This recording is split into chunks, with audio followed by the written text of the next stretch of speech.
আসসালামু আলাইকুম। সবাই কেমন আছেন? আশা করি সবাই ভালোই আছেন। আর দুঃখ কষ্টে ভালোই আছেন। সো প্রথমে যে বিষয়টা নিয়ে আজকে কথা বলতে যাচ্ছি সেটা হলো আমাদের দেশের ইংলিশের অবস্থা নিয়ে। এটা কেন বলতে চাচ্ছি? প্রথম যে কারণটা সেটা হলো যে আমাদের দেশে ইংলিশের অবস্থা ভালো না। আমরা যদি একটু ঠান্ডা মাথায় চিন্তা করে দেখি, খুবই খারাপ। আচ্ছা, আমরা কি কখনো চিন্তা করছি যে আমরা 12 বছর পড়ি মিনিমাম? আমি প্লে নার্সারি এগুলো সব যদি বাদ দিই, ক্লাস 1 থেকে 12 পর্যন্ত আমরা 12 বছর ইংলিশ পড়ার পরেও আমরা কেন ইংলিশ পারি না? আমরা যদি কিছু লিখতে দিই, আমরা ইউনিভার্সিটিতে দেখেছি যে একটা স্টুডেন্টকে যদি কিছু লিখতে দেওয়া হয় ইংলিশে, লিখতে পারে না। হ্যাঁ, কিন্তু এই বাচ্চাটাই এসএসসি এইচএসসিতে AA+ পেয়ে আসে। এসএসসিতে A+ ইংলিশে, এইচএসসিতে ইংলিশে A+। কিন্তু এই বাচ্চাটা 10টা সেন্টেন্স লিখতে পারছে না কোনো একটা টপিক্সের উপরে। কেন পারছে না? এই বাচ্চা যখন প্রেজেন্টেশন দিতে যাচ্ছে তখন সে একেবারে যা তা অবস্থা, তার খুব কষ্ট হয়ে যাচ্ছে। কেন? কনভারসেশন করতে যাচ্ছে তখন প্রবলেম হয়ে যাচ্ছে। কেন এরকম হচ্ছে? এটা কি একবার আমরা চিন্তা করেছি? এটার পিছনে আচ্ছা, আমাদের ইন্ডিয়া যদি আমরা দেখি, তারা কেন ভালো করছে? বা অনেক সেকেন্ড লার্নার ইংলিশ কান্ট্রি যারা আছে তারা কেন ভালো করছে? এটা তো আমাদের চিন্তা করা উচিত। চিন্তা করা উচিত না? আমাদের প্রবলেমটা কোথায়? আমরা পারি না, ঠিক আছে, কিন্তু আমাদের প্রবলেমটা কি? সেই প্রবলেম সলিউশনটা কি? এগুলো তো আমাদের চিন্তা করতে হবে। আমাদের প্রথম এবং প্রধান প্রবলেম হচ্ছে আমাদের ইগো। ইগো কেন?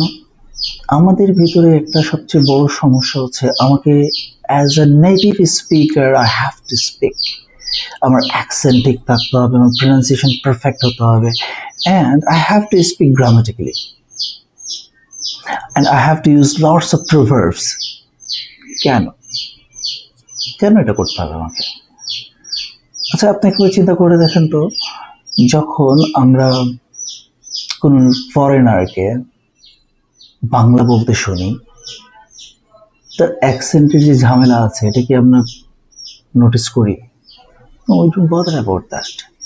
সে যে বাংলা বলার ট্রাই করছে সেটাকে আমরা অ্যাপ্রিসিয়েট করি। Same is English. কেন রে ভাই আপনি অ্যাকসেন্ট নিয়ে মাতামাতি করছেন? কোন অ্যাকসেন্টটা কারেক্ট? ইংলিশ অ্যাকসেন্টে কোন অ্যাকসেন্টটা কারেক্ট? ব্রিটিশ? ব্রিটিশের কতগুলো accent, do you have any idea? আপনি বলছেন ব্রিটিশ অ্যাকসেন্ট, আমেরিকান অ্যাকসেন্ট। আমেরিকাতে কতগুলো accent, do you have any idea? খুব সিম্পলি আপনি বিষয়টা একটু ঠান্ডা মাথায় চিন্তা করে দেখেন তো। বাংলার ক্ষেত্রে কি হয়? আমরা দুই ধরনের অ্যাকসেন্ট বলি, তাই না? যে বাংলাদেশি বাংলা আর কলকাতার বাংলা। আচ্ছা, বাংলাদেশি বাংলার ভিতরে কতগুলো অ্যাকসেন্ট আপনি কি চিন্তা করছেন? আচ্ছা, let me clear you. Accent বলতে কি বুঝি আমরা? অ্যাকসেন্ট বলতে বুঝি যে আমরা যত যে যেভাবে একটা ওয়ার্ডকে প্রনাউন্স করার যে ওয়েটা, দ্যাট ইজ কল অ্যাকসেন্ট। যেমন বরিশালের একটা অ্যাকসেন্ট, নোয়াখালীর একটা অ্যাকসেন্ট, সিলেটের ভাষাটা একটু ডিফারেন্ট, ওটা বাদ দিলাম। ময়মনসিংহের একটা অ্যাকসেন্ট, বগুড়ার একটা অ্যাকসেন্ট। এই যে আমরা 4টা অঞ্চলের 4 রকম অ্যাকসেন্ট দেখছি। সো এই ডিফারেন্ট অ্যাকসেন্ট গুলোকে নিয়ে আমরা বাংলা, সবাই তো বাংলা বলে, কিন্তু এক একজনের এক একটা বলার স্টাইল থাকে, এক একটা ওয়ার্ডের প্রনাউন্সিয়েশন আলাদা থাকে। This are accent. So British অ্যাকসেন্টের মধ্যে এরকম কত ধরনের অ্যাকসেন্ট আছে? স্কটিশ আছে, আইরিশ আছে। আবার আপনি চলে যান হচ্ছে আমেরিকান অ্যাকসেন্টে, সেখানে টেক্সাস আছে, ফ্লোরিডিয়ান আছে, কত ধরনের অ্যাকসেন্ট আছে। অস্ট্রিয়ার অ্যাকসেন্ট আছে, ইভেন চাইনিজ অ্যাকসেন্ট আছে, রাশিয়ান অ্যাকসেন্ট আছে, মিডল ইস্ট অ্যাকসেন্ট আছে। মিডল ইস্ট অ্যাকসেন্টের মধ্যে আবার মিশরিয়ান, ইজিপশিয়ান অ্যাকসেন্ট আছে, হ্যাঁ, কাতারিয়ান অ্যাকসেন্ট আছে, অভাব নাই। তো বাংলাদেশের বাংলা অ্যাকসেন্টের ইংলিশ থাকলে সমস্যা কোথায়? Where is the problem? Even আপনি ইন্ডিয়ানদের ইংলিশের অ্যাকসেন্ট আছে আলাদা, ইন্ডিয়ান ইংলিশ বলে না, আমার কাছে খুবই বাজে লাগে। It's sound very bad to me, but so what, তাতে কি আসে যায়? They are speaking fluently, that is a factor. আপনি কেন ওয়ার্ড প্রোনাউন্সিয়েশন নিয়ে এত মাতামাতি করছেন ভাই? আপনার এত হেডেক নোট দরকার নাই।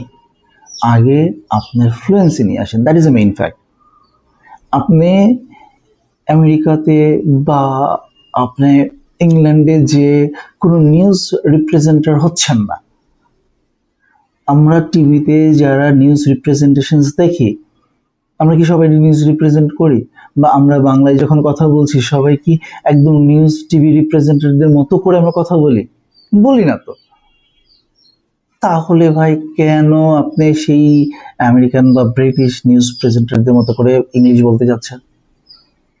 No, you don't need that. আপনার একদমই প্রয়োজন নাই।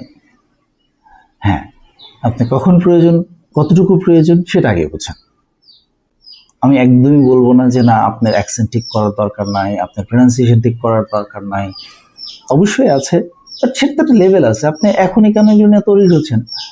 First and foremost thing, you have to be fluent. আপনাকে ফ্লুয়েন্ট হতে হবে। You have to think in English. আর অন্য যা আছে সব বাদ দেন, বাদ দিয়ে শুধু ইংলিশ চিন্তা করা শুরু করেন। ইংলিশে বলেন, ভুল বলেন, যা খুশি বলেন। Remember that this is a language, nothing else. ল্যাঙ্গুয়েজের পারপাস হচ্ছে to convey your message to others. আপনি যদি ভুল ইংলিশ বলার পরেও আপনার সামনে যে ব্যক্তিটা আছে সে যদি আপনার কথা বুঝতে পারে, that's mean you are right. সেটাকে এনশিওর করেন। আপনার ফ্লুয়েন্সি যখন আসবে, আস্তে আস্তে আস্তে আস্তে আস্তে আস্তে অন্যগুলো কারেকশনস করা যাবে। আপনি অন্য সব কারেকশনস করলেন কিন্তু আপনার ফ্লুয়েন্সি আসলো না, তাতে কোনো লাভ নাই। সো, এবং আমি আল্লাহর হস্তে সকল ভাই বোনদেরকে রিকোয়েস্ট করব, প্লিজ আপনার এই অ্যাকসেন্ট, অ্যাকুরেসি, গ্রামার, স্পিকিং এর ক্ষেত্রে এত হেডেক নিয়েন না। Thank you. Fluency first.